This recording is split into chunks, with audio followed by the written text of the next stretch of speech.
Welcome back, everybody. Let's take a break for Stephen Shamus. Welcome back, Alex. Good to see you today, my friend. Yes, sir. Another nice day in the neighborhood. Beautiful. We have a special show today. We have a special guest. Yep. An old friend of ours, a friend of the show. Brad comic book father, as I like to call him. Really? Although he's only like 10 years older than me. He's not even that. He's not even 10 years old. I think he's only like 6. It should be a good show. We've known Brad for many years. He's exhibited at our shows for many years. He helped us with the dealer sales for multiple years at ACE. He's a great guy, very interesting history, runs Sharp Comics. He's going to take us through, some of the pitfalls, some of the regrets, some of the bonus stuff, some of the stuff that he's done well over the years, some of the pitfalls and all that other good stuff. I think it'll be an interesting show for our fans. It's a little bit different take on the industry, a little bit different perspective. And we hope you enjoyed today's show. Yeah. Welcome back, everybody. Today we have a very special guest, an old friend of the family, I would say. Yeah. I consider ACE like an extended family, Alex. I mean, most of the people that we've worked with over the years, we've known these people for years and years and years. Brad and I go way back. Obviously, he was exhibiting at the shows even before he started working for us. But he's got an interesting history unto himself as a comic shop owner, as a comic shop dealer. And we figured, let's try something a little bit different today. Let's get the perspective of a comic shop owner, of somebody who retails and sells stuff. We always talk about the buying and selling of comic books. We'll get a different perspective. We know Brad very, very well. Brad Foster from Sharp Comics. Brad, welcome. Thanks for coming on the show today. Thanks, guys. Thanks, Alex. Thanks, Stephen. Appreciate you having me. So, Brad, just tell us a little bit about your shop, Sharp Comics, how long you've been doing all this good stuff, and everything that we should know about Sharp Comics. Well, I've been collecting books since the mid 80s. I started buying and selling comics since I was 16, about ready to hit my 30th anniversary as a dealer next month. Yeah, wow. 1991, long time. I'm an Overstreet price guide advisor. I'm also a CGC authorized facilitator and witness. You can find me on Instagram and eBay under the handle Sharp Comics. Great. By the way, you talk about anniversaries.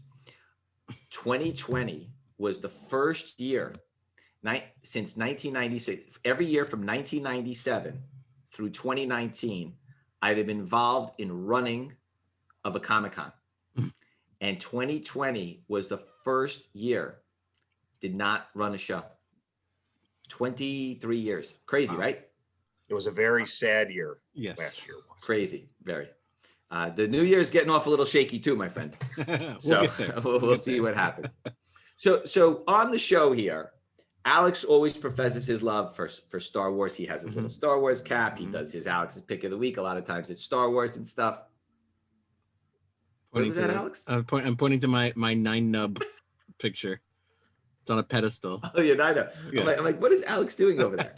And I'm a big collector. I have a pretty decent collection. I try to collect things from our different events over the years. I have Thor hammer. I have all sorts of cool stuff from my time at all of our shows over the years. We've all got cool stuff.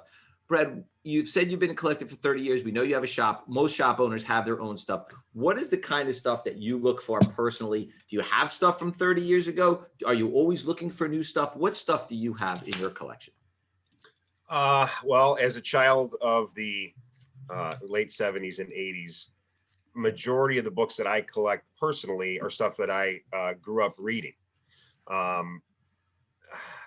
always try to upgrade copies, to get nicer quality.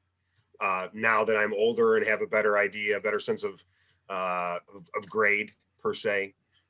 So stuff I grew up reading, like Masters of the Universe, Thundercats, a lot of cartoon stuff, G.I. Joe, Transformers, things of that nature. Good stuff. Teenage Mutant Ninja Turtles, things like that. Yeah. So when we have somebody like a Larry Hama at the show, are you somebody who feels like getting it signed is the way to go? Or do you feel like, no, my G.I. Joe has to be the way it was when I remember in the blue label? It depends on the book. I guess, between, you and Alex can attest to this too. We've been in this industry a long time. I do feel very privileged of the opportunities I've been given to meet a lot of creators, whether it's celebrities or comic creators, and maybe we become a little jaded about what we get signed. I like it to be, I like it to be something unique. I mean, yeah, you can go out, you can get Larry to sign a GI Joe #1 or 21. I like it when I can get sketches done, whether it's on a sketch cover, not just an autograph on a book. And it's always nice to meet the creators, of course, that you grew up reading their stories and seeing their art. So talk about some of the books that you have in your personal collection that you enjoy, and then talk about some of the ones that are signature series that you also enjoy that are part of your personal collection. Well, I've got a lot in my personal collection. But there's really not much from the 80s that I don't have, except for maybe like a Turtles one first print anymore. Why not? I sell one of your cards. I had one you don't copy. Need two. Yeah, sure. Yeah, sell a few cards. Yeah, that's another thing I'm into collecting is Magic the Gathering, but that's a whole other episode. So let's talk about the signature series stuff. I like to get signatures that are tough ones.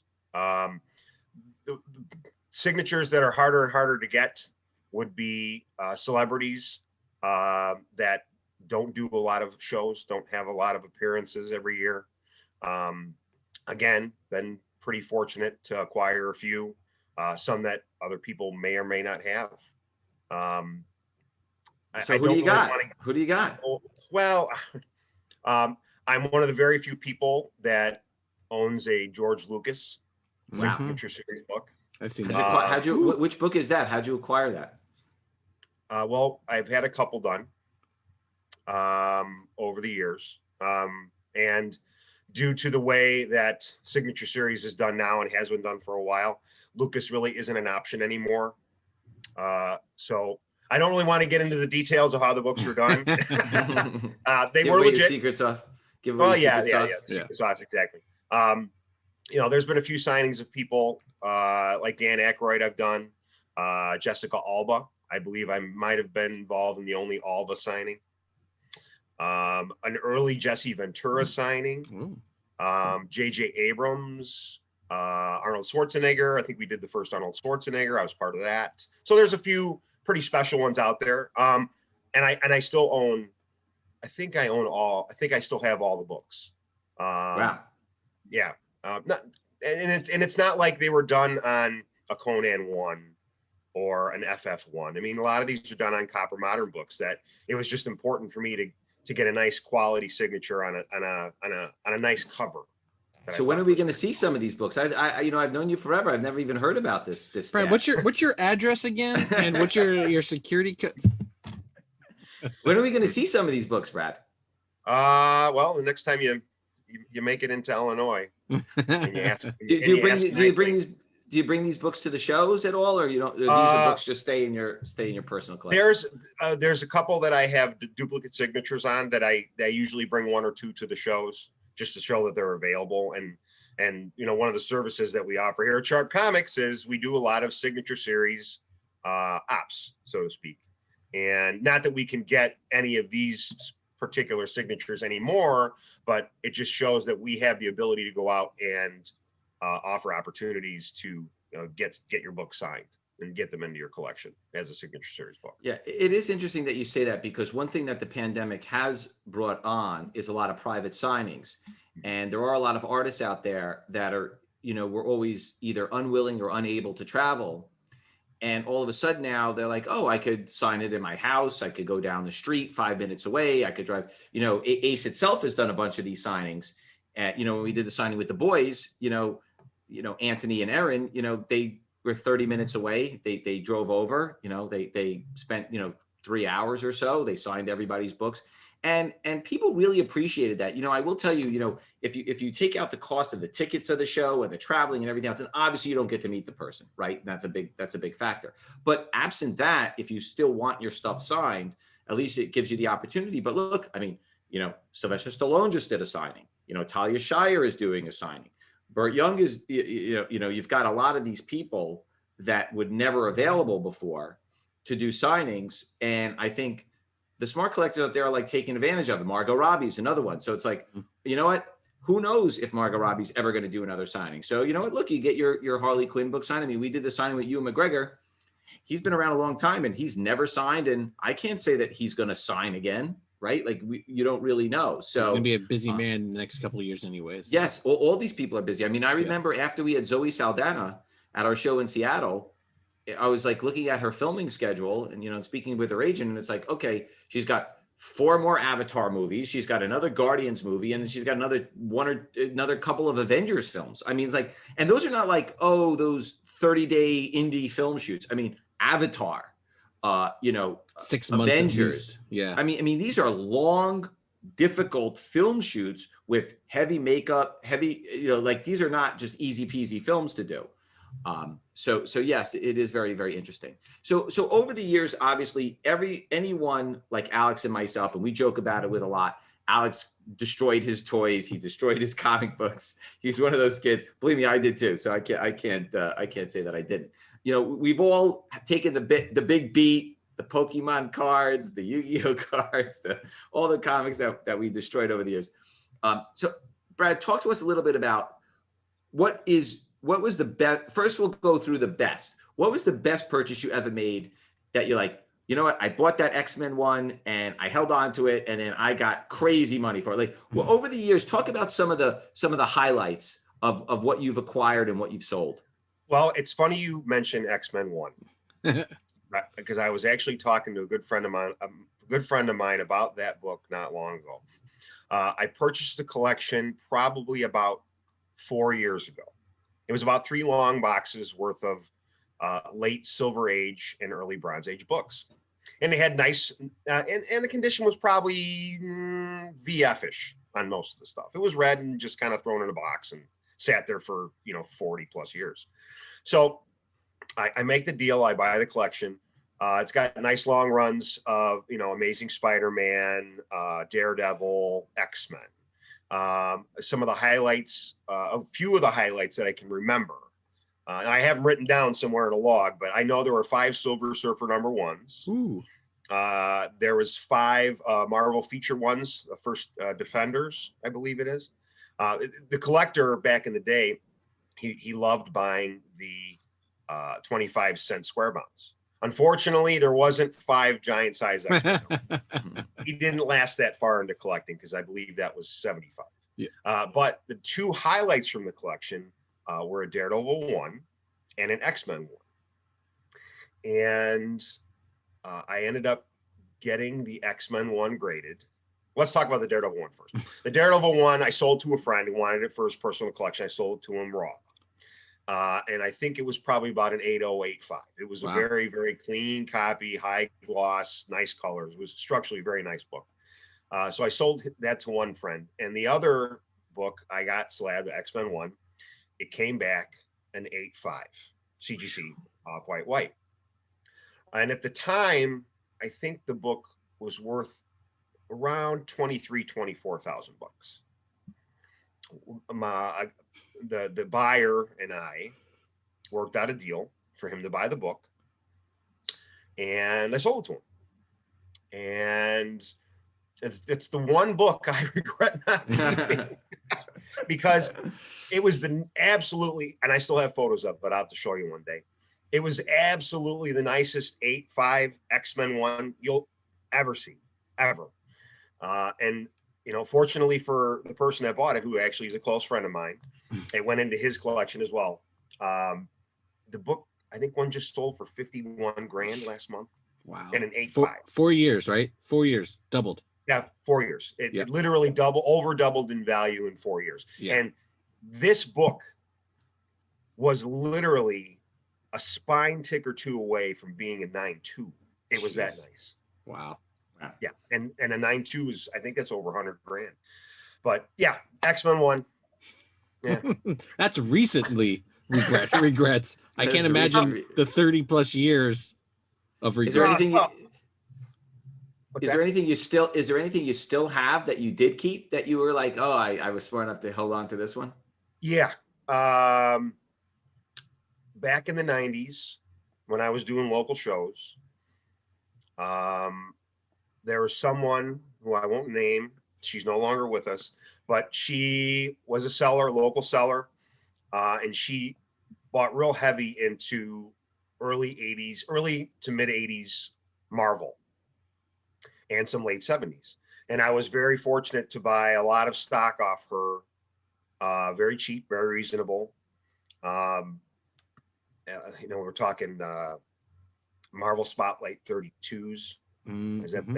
That's the Spider Woman, right? Yeah. Got a bunch of those off her. Wow. Early X Factors, like 5s and 6s. I mean, this is a person who she wouldn't buy 5, 10 copies. She'd buy 50 to 100 copies of everything. And then every time we go do a show, she'd bring one. And then she sold it, she'd bring another one to the next show. And you can only do so many shows in a year. So you can imagine the kind of overstock she was sitting on that she literally paid, half cover for. Right. So, I can talk about buys. I mean, just like every other dealer who's been in the industry this long. Yeah. We've all had those of us who have had opportunity to buy right, have done very, very well. And I've been called a hoarder by many people, probably some who will watch this when it broadcasts. But I think I've been pretty smart about what I've held on to over the years, and I've seen a lot of growth in my collection, in my inventory. So hopefully that continues. Yeah, Alex, do you have anything that you've held on to that's valuable or not really? I mean, I've bought valuable books that are still valuable, but I think as like the modern trends happening now, I think my my current Marvel Darth Vader run is probably worth. I mean, the number 3 with the first half is it's $175 book, and I paid half cover for it. I just kept it. That's probably the most jump I've had on any of my books. You've got a couple of signature series books from Ace, though, no? Yeah. Okay, so you got a few things. You got a few nice books there. That's my hoard. He's got a few nuggets of value. Right. Those are personal. Those aren't going anywhere anytime. So we've talked a little bit about heartbreak. We've talked a little bit about the upside. We've all had our heartbreak. I mean, I remember my dad and I can't remember the guy. There was a guy that we used to buy a lot of sports cards from back in the day. And I remember he was heavy into sports cards, and he had this massive collection of Marvel comics, and he had no interest in the comic books. He just wanted, and he had one copy of every single Marvel comic from 1962 to the present day at that time, which was 1990, 1980 something. And they weren't necessarily in great condition, but it was a full run. It was X-Men 1, X-Men 2, X-Men 3, X-Men 4, Spider-Man 1, Spider-Man. And I remember at the time, we went there and we had somebody working in our store. His name is Pat McCallum, who actually became the executive editor over at DC Comics for many years. So one of probably the smartest comic book person I've ever met. You would never play trivia with Pat, you would lose. And I don't care, Mark Wade, anybody else, I put Pat up there, you will lose in trivia. He's an encyclopedia knowledge of everything. What about Danny Fingeroff? I heard he knows a few things. He does. That's true. I'm telling you, I put Pat up against anybody. You do not want to compete against him. And he's got a photographic memory too. So I remember a big reason why we bought the collection is that was the starting point for the first Wizard magazine that came out when we were creating the price guide at the time, because he literally went through each book, writer, artist, penciler, whatever, and put all that information into a spreadsheet database at the time to create the very first Wizard price guide. Wow. And it was fascinating watching him. I mean, he probably looked at every one of those books inside cover, checking out, and he read them all. And it was a wonderful collection. I mean, it's long gone. Not necessarily high grade stuff, but I will tell you, even by today's standards, it's still worth a bloody fortune, because even mid and low grade copies of those books are worth. But just the completeness of it all was really more remarkable than anything. I mean, it was hundreds and hundreds of comic book boxes that we needed a box truck for. And it was like, there weren't 2 copies, there weren't 5 copies, there wasn't an issue missing. Like some person was going to a newsstand every week for every book for 25 years. I mean, it was crazy. Yeah. So that, you don't see that very often anymore. No, listen, houses have been sold, things have been traded. It's always remarkable to me when you watch a show like Pawn Stars or Storage Wars and people find all this stuff in their house. You're like, oh my God, this has been sitting in a house for 30, 40, 50 years, right? And it's like, oh my God, like what even made this person say this, right? Yeah. So we've all had those moments. So that leads us up into today's market, and Alex talked a little bit about it. Spider-Man 25, the new Spider-Man book that just came out, the Patrick Gleason cover. 55. 55, sorry. Yeah. And it's remarkable to me, there was a period of time where new books just never went up.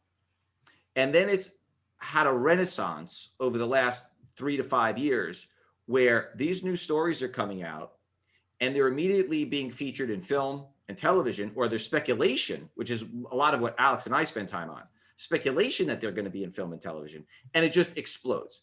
So Brad, starting with present day, let's start with modern. Is there any modern stuff that you're looking at that you're like, I really like that stuff? Is it film? Is it television? Is it the IDW, the Boom? Is it Image? What are you looking at right now? When it comes to new releases that are coming out, I don't like to use the word invest with new books. If people want to speculate, that's a little bit different term. I think most of the modern books that are coming out these days, when it comes to people who are speculating, if you are, I don't think there's a really long-term outlook for most books. I think you probably have a good 6 to 12 week run on a book while it spikes and then levels off. I think the Spider-Man book, it's a great cover. Yeah. I got to be honest with you, I didn't buy into one copy. A lot of it had to do with, I knew a lot of local people that were going to be buying heavy on the book, and I just didn't feel it was something I wanted to put my money into. Well, like they announced its second print, the red cover, but they announced it before FOC. So the stores will be able to order as many as they want. So it's not going to be a low printed second print because the demand's already there. It's before FOC. They'll be able to order as many copies as they want. So, yeah, I see what you're saying. And I saw today that Gleason released on his site the limited version of the red second print, along with the different options to have it signed and have it certified. And if I'm not mistaken, I think every option sold out within 20 minutes of him releasing. So there's definitely demand for that specific book right now. The red, a lot of it having to do with, I think people are getting 20 to 25 or more for the silver. And didn't that just come out last week? Yes, yesterday. Wait, today's Friday when we're recording this. It came out 2 days ago. So it was 2 days ago the book came out. Yeah. Wow. Okay. Well, I mean, props to those people who did put their orders in. And I have the ability, I can order 10,000 copies of the book I want to and get it at a good rate. But right now, what I'm putting my money, what I'm speccing on, what I'm investing into is movie related, TV related, which a lot of dealers are and have been for quite some time. Right now, I'm looking at Dark Horse, Aliens, Dark Horse, Predator, all the different series, especially the first series, raw or graded, as long as it's high grade, 9.6 or 9.8. I'm looking at Moon Knight more now that Marvel Studios announced they're going to be releasing. I believe it's a film with Oscar Isaac. No, I think, isn't it going to be a TV show? Disney show. Oh, a TV show. I'm sorry. Which means there's going to be a lot more. A film's only 2 hours. Disney Plus, you got 10 hours. Which is even better. Yeah, exactly. Yeah, anything Marvel Studios related. I'm not so much into DC. I've never really been a DC reader. But when it comes to investing, speccing on books, I'm more into hitting my home runs with Marvel, so to speak. Right. All right. So, and then in terms of the copper and silver and all that other stuff. Where are you looking at copper and bronze and silver, or is that something you're staying away from? You just think it's already maxed out, or as they announce like the Peacemaker or some of these other ones, you're like, oh, I got to go back now, 30 years and get some of this stuff. Bloodsport. Well, silver, not so much. Bronze, I would say, if you can get your hands on a good House of Secrets 92 at a decent price in any grade, great book to have. I still think All-Star Western 10, First Jonah Hex, has room to grow, even though it really hasn't done much. DC hasn't done much with the character since the Brolin film. When it comes to copper, I'm all about the cartoon-related books. Transformers, G.I. Joe, Thundercats, Masters of the Universe. I mean, that stuff right now is, 35, almost 40 years old in the case of Joe, which came out in 82. There's a lot of people, especially my age, I'm in my mid-40s, that are looking to buy those in better shape, buy those 9.8 graded copies, whether they're signed or blue label. And I'm seeing a lot of good growth. I mean, Transformers 1 is in 9.8 is $1,000 plus book all day long.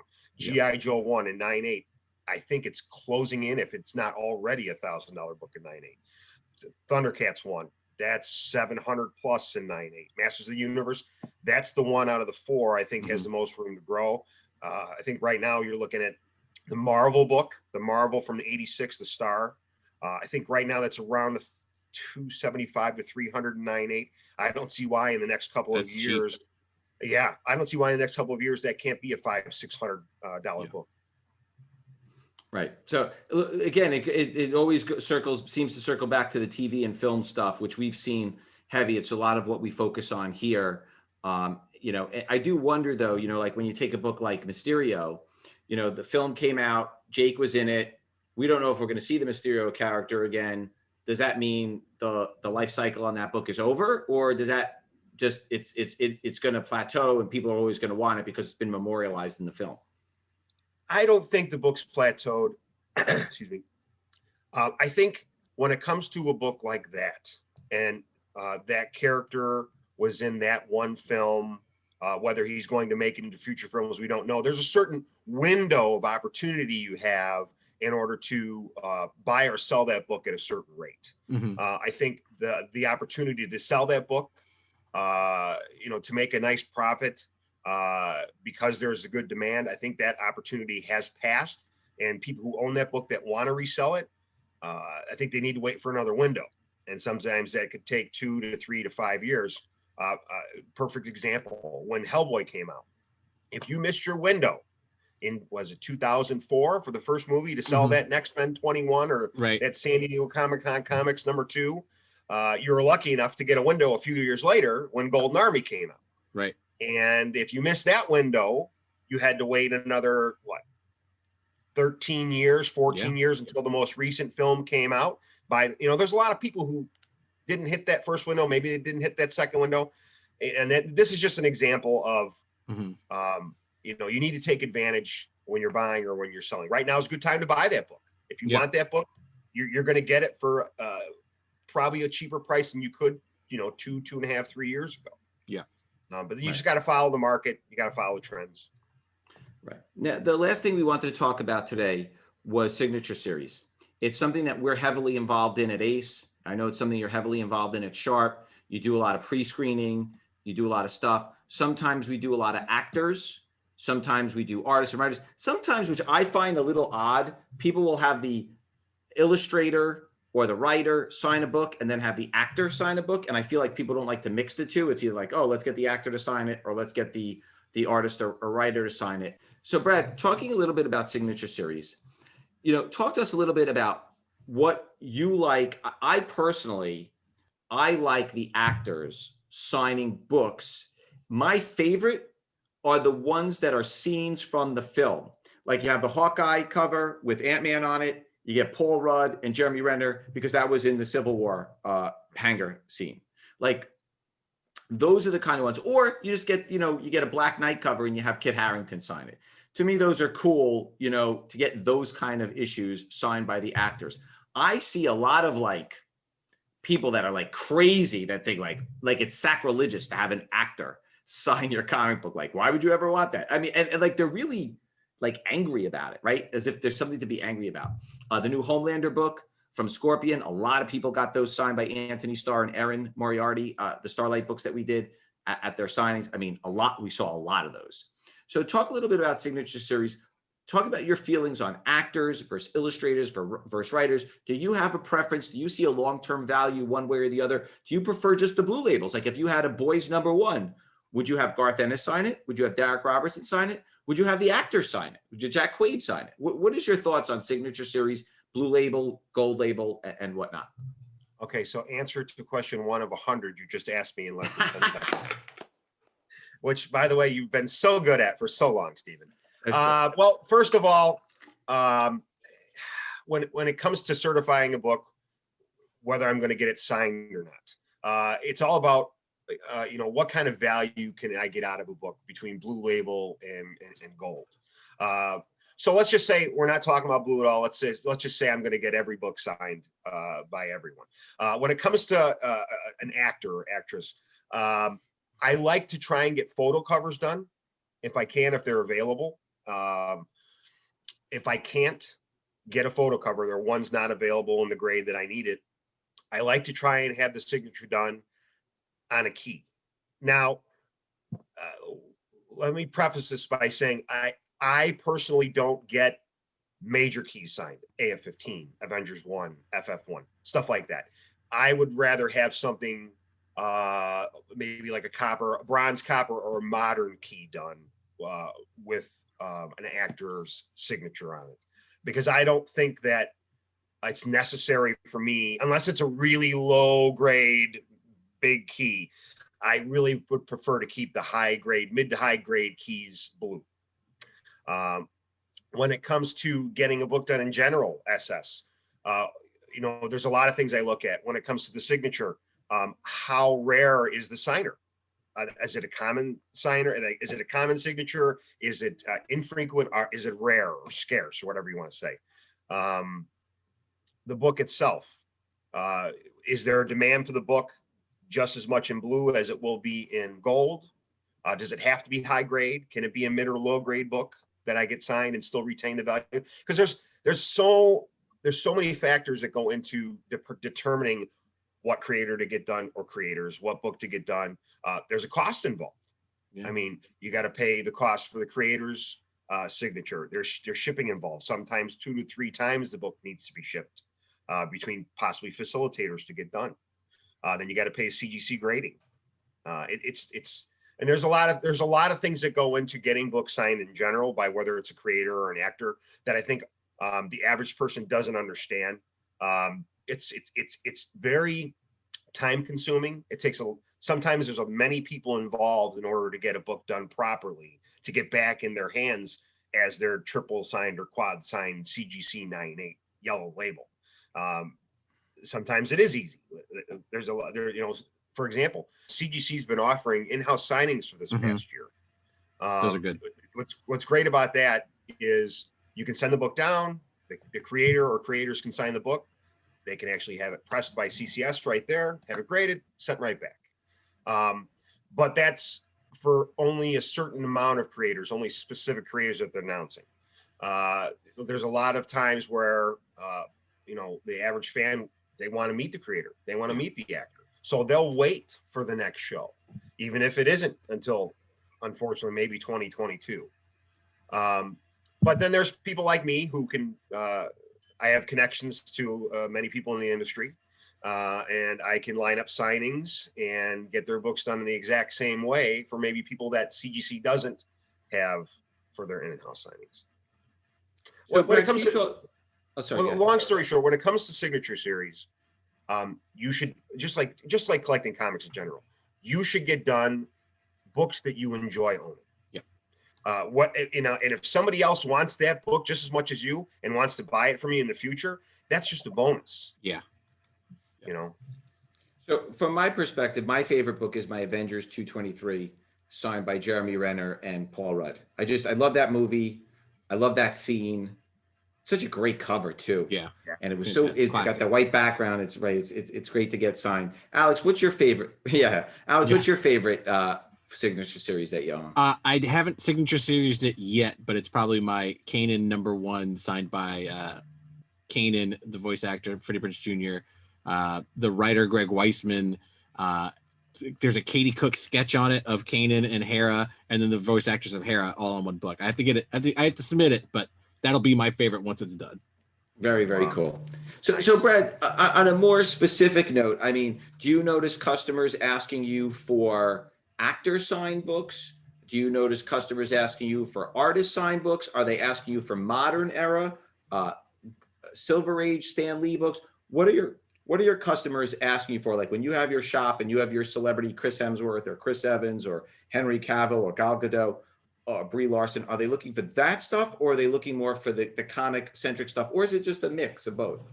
I'm getting actually a fair mix of both. When it comes to celebrities, let's just call them celebrities. Most people that I talk to and deal with, they want celebrities on modern books because the books themselves are more affordable. When it comes to creators that I deal with, most of the creators that I've been dealing with over the last few years have been people who have been, most of the majority of their work is like the 70s to the 90s. Okay. And that's when they want that. That's the range of books that my clientele wants signed. I do get a decent amount of newer modern creators being asked about. I don't really deal with a lot of newer modern creators. I have other facilitators that I do business with. A lot of times I'll pass that business along to them because either I don't have the relationship with those creators or I don't have the inventory to support doing a signing if books are needed. Got it. Are there some specific actors or specific artists and writers that people are asking you for? Is it Neil Adams, Stan Lee? I mean, what are they really asking you for? Yeah, everybody always wants Stan Lee. We got a lot of interest. We have a lot of interest in Donny Cates, Jenny Friesen, a lot of interest in her. When it comes to celebrities, people are starting to ask about Gal again. They're asking about Tom Holland again.